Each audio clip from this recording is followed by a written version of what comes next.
This is an upgrade guide for Riveteers Rampage, the Jund, the black, red, and green deck from Street of New Capenna.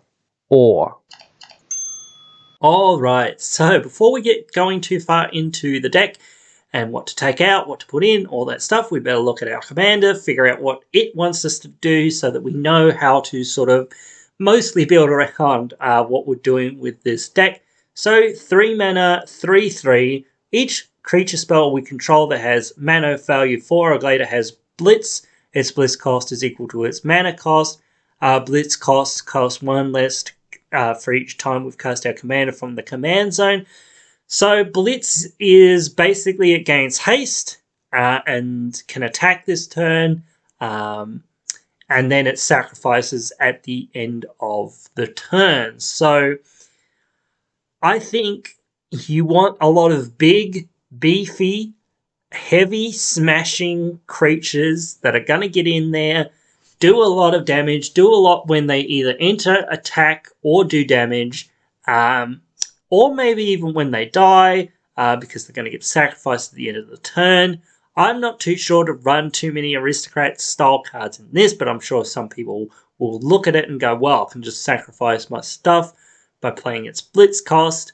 But it is only creatures of mana value 4 or greater, so that's often not that too impressive with strategies like that, because you really want to be much more low to the ground with decks like that. So I would think that a strong, heavy, smashy style deck is much more in order for that kind of thing, at least in my opinion. As well, it's probably a lot easier for me because I wouldn't really be able to build an aristocrat style deck too much for the most part. Though if people really want it, again, I said this in the other video, though I decided that it was much easier to sort of go down the spell slinger route to a degree, even though that wasn't too amazing for me. But still, if people want to see it, just say, hey, Adam, do it for us, please, and I will do it, I swear.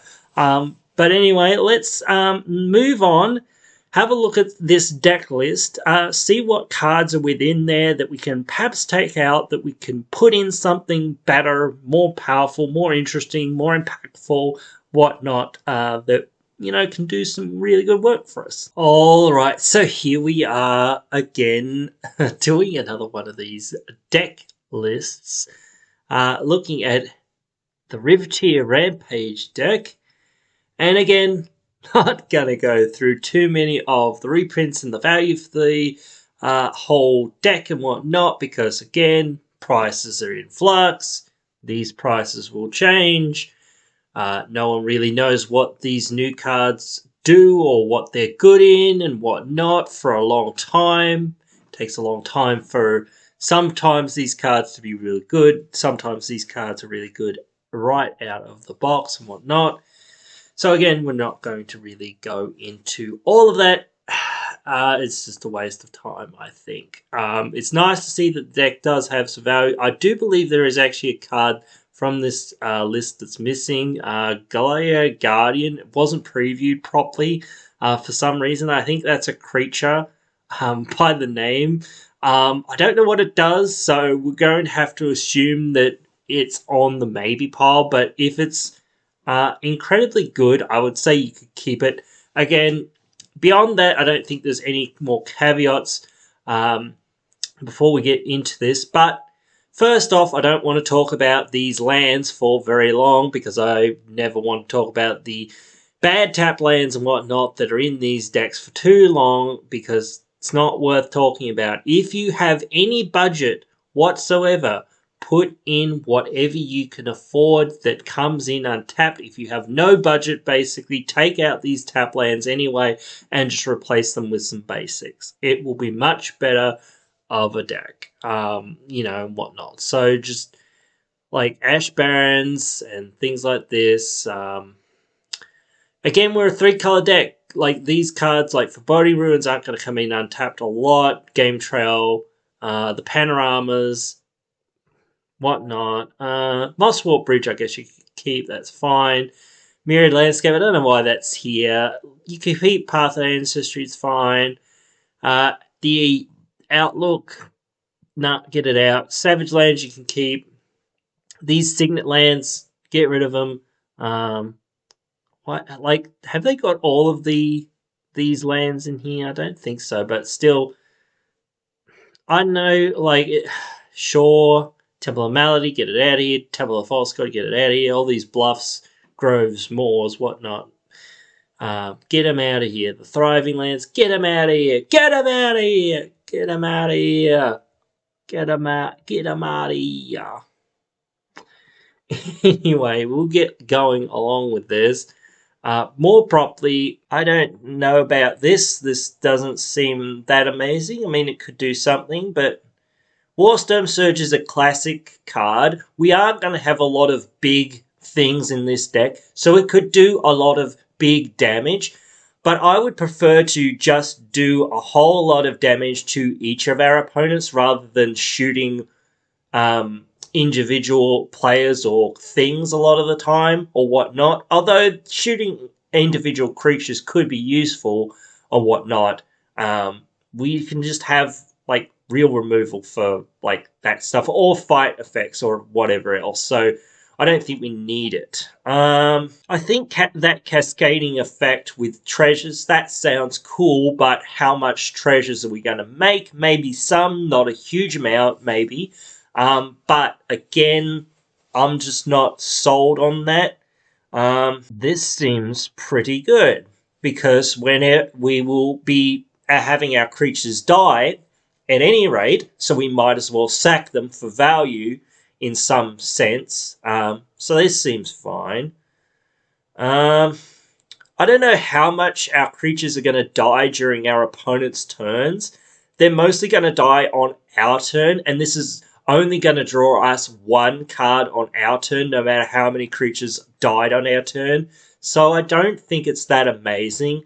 It can be good if we're on a more aristocrat sacking plan and we got things back during our opponent's turns and whatnot, things like that.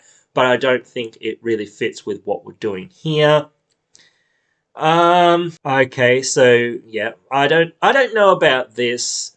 Like, this just removes cards from the game or puts cards into opponents' hands, although they have to pay life to, you know, to not have it go to you, essentially, I guess. So, I don't know.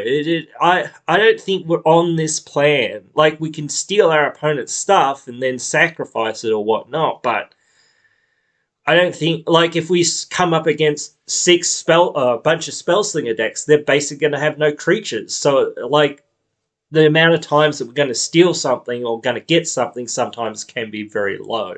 It's just an aura, so I would think that this doesn't last. I would put Mimic Vat in this deck over this because we can keep getting things back. Garruk's Uprising's okay because we're going to have a lot of 4 or greater things for the most part, and we want those things to net us more cards. Evolutionary Leap again can be really good, though you do have to pay for it. It still can be really good. Bestiary is okay at best. We could get something way better than this. Especially since we're in a creature deck, we could play Beast Whisperer and things like that. So we could get this out of here. I don't know about Glittering Stockpile. I actually think it's okay, but like, it's just a mana rock and we're in green. Like, we don't need mana rocks here, dude. What's going on?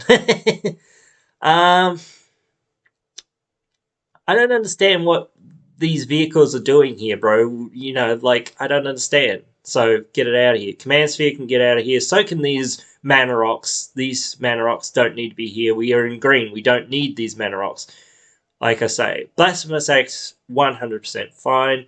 I don't love Windgrace's Judgment, though I know how good it sort of can be. I just prefer more efficient spells for the most part. You could keep it in if you want and whatnot, so it's just fine. I don't love most of these. Yeah, and I don't love this one either. Doesn't seem too amazing. Okay, like, this could be good against certain decks, but it's too situational in my opinion. Though you can keep it in if you want. Migration Pass is fine. This is a one-off. I'd prefer it if it was multiple use. There is a creature that does basically the same thing, though it has to untap, I guess, but still. You can get this Charm out of here. Painful Truce can be fine. Draw 3 for 3 isn't too bad, though we could just do better. Again, we could do better than Kadama's Reach, though you could keep it in. It's fine. Chaos Warp, we could, again, do a lot better, I think, so we could get that out of here.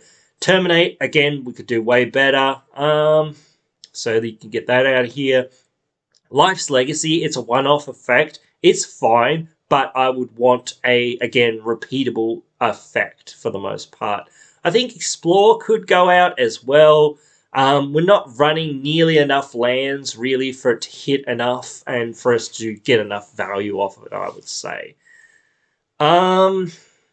Actually, like, things that have Persist and other abilities like that, those would be things that we might want to look at as well. Even though that some of these aren't that amazing, like, they do something at least, and they do have haste, and then they come back, so it can be worth it.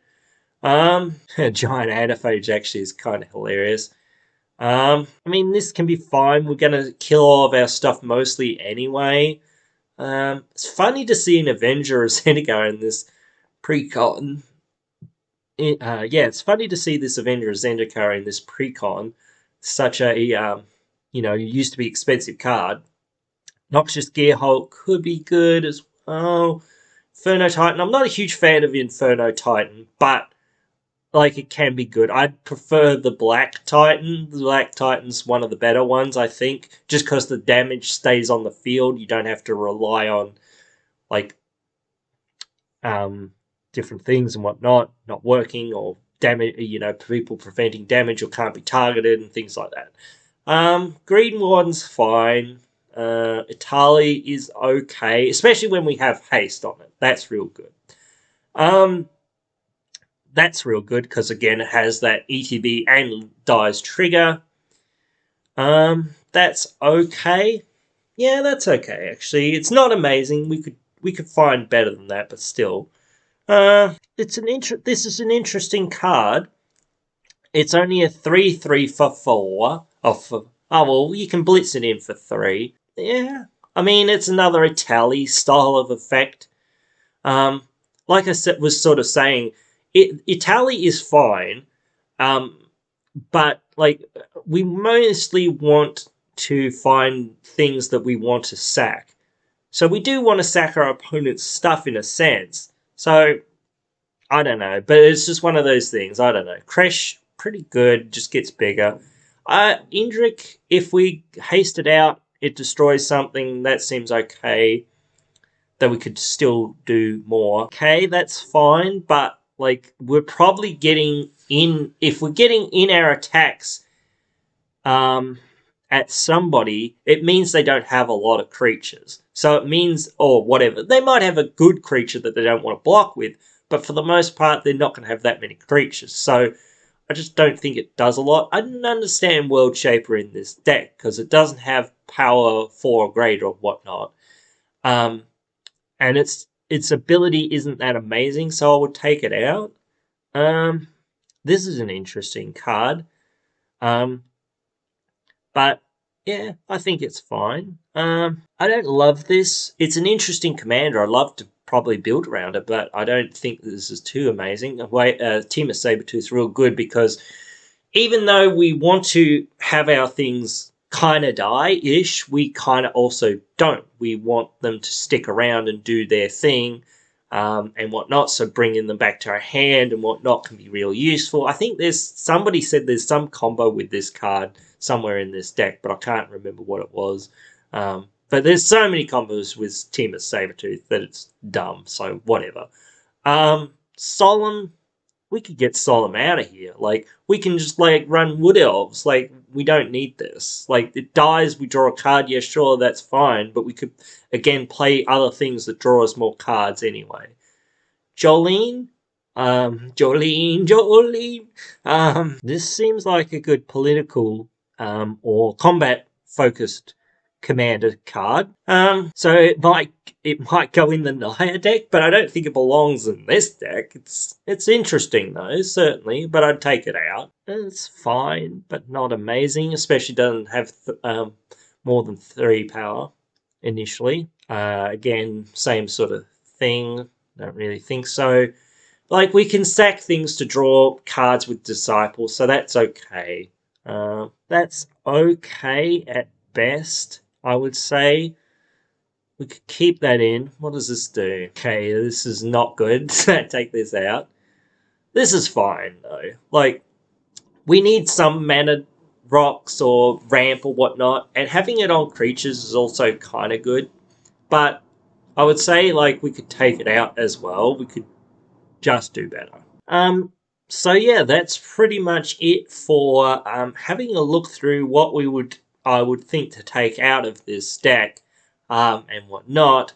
As I said, so yeah, we'll move on. We'll go and have a look at some of the cards that I would perhaps suggest putting into this deck. Alright, so here we are on EDH Rec, and I thought that Crash was probably the closest comparison that we could make to what our commander's kind of doing-ish. Plus, I kind of put it into the Stompy theme. Plus, Crash wouldn't be too bad of a card in the deck. Even if we don't blitz it out and we don't sacrifice it, it would, especially if we don't blitz it out and sacrifice it. But if we blitz it out, still could be pretty decent, whatnot. So it could be useful, certainly, in the deck. But let's have a look. Again, I'm not going to go through too much of the stuff that is obvious, like the land base and things like that. Demon Grath Titan. That sounds incredibly interesting. So that for 3 mana, 11/10 with haste. Oof. It doesn't even matter that it doesn't have that many other abilities, because, like, we don't really care. Like, we sacrifice another creature. That's fine. We can sacrifice something else, probably. We can make some fodder somewhere in this deck, surely. At the beginning of your upkeep, sack a creature. I don't think that's relevant, because we're going to sack it most of the time. When it enters... Oh, you sack it. Each opponent discards a card, you draw a card and lose 2 life. That's fine. 7/6 for like 3 with haste. Pretty good. And trample, I guess, wasn't it? I think. Whoops. No. Whatever. Oops. We're on the wrong one. But anyway, that's still pretty good. Lightning Elemental, pretty good, I think. I don't know about Croxer, because Croxer will just, like, sacrifice itself pretty much immediately. So, I don't know. That could still be okay if you escape it, though I don't think you can escape it and blitz it at the same time, so not sure there. Though I do think you maybe want some sack outlets. I don't know whether Soulsfire the type of sack outlet you want, though you do want to be doing damage, so hey, you know, maybe that's more of the aristocrat side of this deck, I guess, where you want to be doing damage and whatnot, so you can do it to each opponent and whatnot, though a lot of damage to one opponent's real good still. Frexion Dreadnought. Oh yes, you know, sacrifice any number of creatures total power greater, or sacrifice it. I mean, still, like we could still use this, still could be good. And if we're more onto that, like, aristocrats sacking plan, plus this will basically be 0 mana with Blitz, that's kind of insane. Like, that is kind of insane. Like, we can sacrifice 12 things to get 12 pings, and then we can sacrifice this thing to get even more pings and deal 12 damage to somebody. Like, that's 24 damage to one player, and, you know, 12 damage to the other players a lot of the time. So that can be real, or even 13 and whatnot. So, you know, that can be real powerful. I think Rhythm of the Wild is kind of redundant, though it is kind of cool, because we can just put counters on our stuff and make them more buff, so we don't really have to worry about the haste unless our commander gets shut down. We might still want it, but still. Golta seems pretty insane. That sounds like a yikes. Lightning Ball, maybe. That sounds pretty good too. Corpse Jack, no, don't really think so. Broodmother's interesting, but it really has to survive, and this deck's just going to keep sacrificing everything. So Merrin and Merrin style effects could be really good, getting our stuff back from the graveyard and whatnot at the end step, so that we don't really lose them. We just like get them back.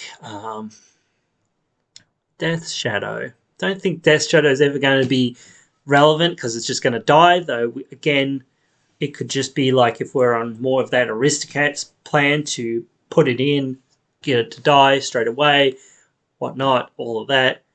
Foundation Breaker. I don't think, again, you could evoke it and blitz it. Don't think it works.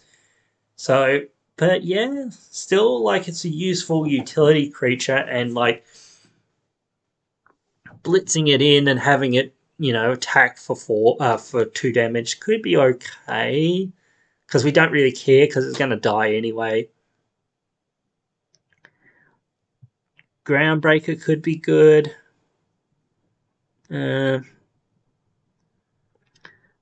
Haunted Horror could be interesting. 1 mana 7/7 trample with haste. Well, Arc Runner basically has the same conditions no matter what. So 5/1 haste for 2 seems okay, though it doesn't have any like trample or anything. I think Kick is an additional cost. So Ravaging Worm could be interesting, even though, again, you'd have to have that 4 extra mana to get the kickers or whatnot of other things. But still, just a 6/6 with haste could be interesting. Xenagos could be real good because it can buff up something even more. Really powerful. We don't actually have to worry about cumulative upkeep. But, yeah, like, that could still be real good. A 1 mana 5/5 trampler with haste. That sounds real good. Sterling H. Like, some of these cards you have never seen before, and I've never seen before, because it's just like, these are very, like, niche sort of cards. Cosmic Lava, what does this do? Okay, that doesn't matter, again, because you're just going to sack it. Alright, that's cool. Oh, it's only with mana value 4, or is it mana value? I don't remember now. Yeah, mana value of 4, but still, like, some of these things could be real good anyway. I just remembered that it was mana value 4. Whoops. So ignore me saying all these 1-drops or whatnot or whatever could be real good, but still we could play them anyway. They'd still be real good. Haunted Troll could be real good. Archfiend of Depravity, that sounds pretty good as well. If we had Ascend, Wayward Sawtooth wouldn't be too bad. Could get it pretty easy though still. Avengers, obviously kind of insane as well with haste. Plus we get a whole bunch of plants, so that can be useful. Not going to go too much through any of the instant sorceries like I've always done with these so far, because there's not enough here, I think, that's too important or too impactful. Like, obviously, like, good cards are, you want to put them in your deck. You want Beast Within and cards like that, Assassin's Trophy and different things like that. But other than that, I haven't got anything to say about these kind of sections. Like Nature's Law and 3 Visits and cards like that are real good. So obviously put them in if you can and whatnot. Farseek and all that, real good. So there's just not that much to say here. Like, of course, Toxic Deluge and all those sorts of cards are real good. But again, they don't offer us a whole lot for what we're really doing. I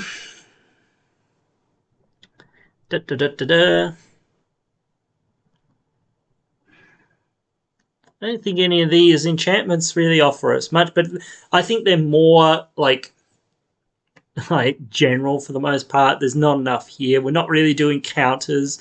We're not really doing tokens for the most part.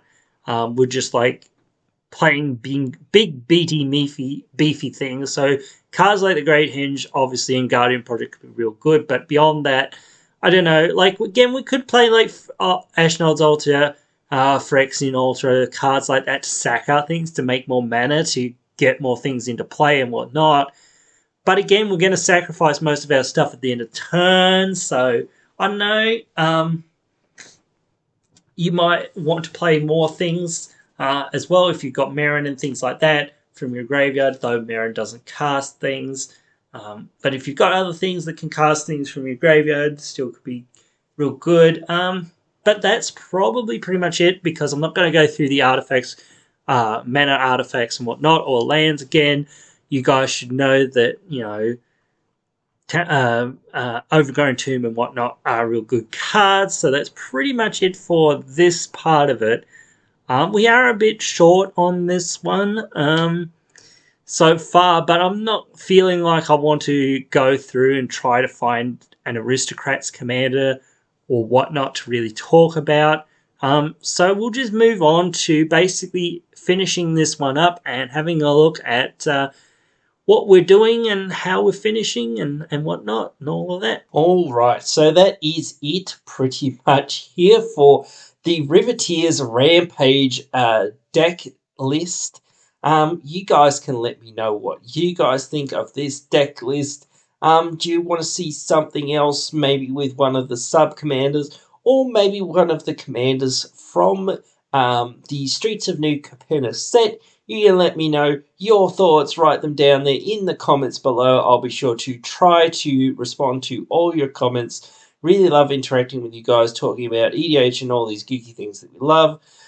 So yeah, I'll see you down there in the comments below, or see you in the next one. Hey, you've just finished watching one of our videos. A bunch of other videos are popping up on your screen now for you to check out, so why not check them out?